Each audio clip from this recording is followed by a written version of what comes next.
پخواني سرتېري چیرته او ولې په تکلیف دي او په اړه یې څه ویل شوي دي؟ پوره جزئیات په افغان نیوز کې راسره وګورئ. د ملي دفاع وزارت یو شمېر پخواني چارواکي هم د سرتېرو دغه ستونزې مني او هیواد ته د هغوی تګ له ګواښه ډک بولي. د ملي دفاع وزارت پخوانی ویان محمد رامش په دې اړه ازادي راډیو ته وویل د پخوانیو دفاعي او امنیتي ځواکونو افسران او سرتېري د طالبانو له ویرې لرې او نږدې هیوادونو ته کډه شوي دي.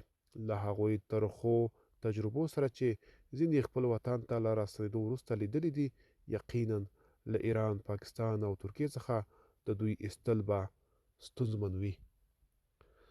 تر دې وړاندې یو شمېر پخوانیو نارینه پوځیانو چې د امنیتي ګواښونو له امله د پاکستان په ګډون بېلابېلو هیوادونو ته تښتېدلي، ازادي راډیو ته ویلي وو چې دوی د ویزو د نشتوالي، اقتصادي ستونزو، توقیف او د اخراج د جدید ستونزې سره مخ دي.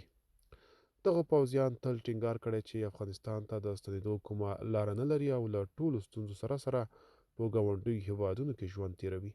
دا په داسې حال کې ده چې په وروستیو څو میاشتو کې د طالبانو لخوا د افغانستان په بېلابېلو سیمو کې د پخواني امنیتي ځواکونو د نیولو، شکنجه کولو او ان د وژلو په اړه ځینې راپورونه خپاره شوي دي.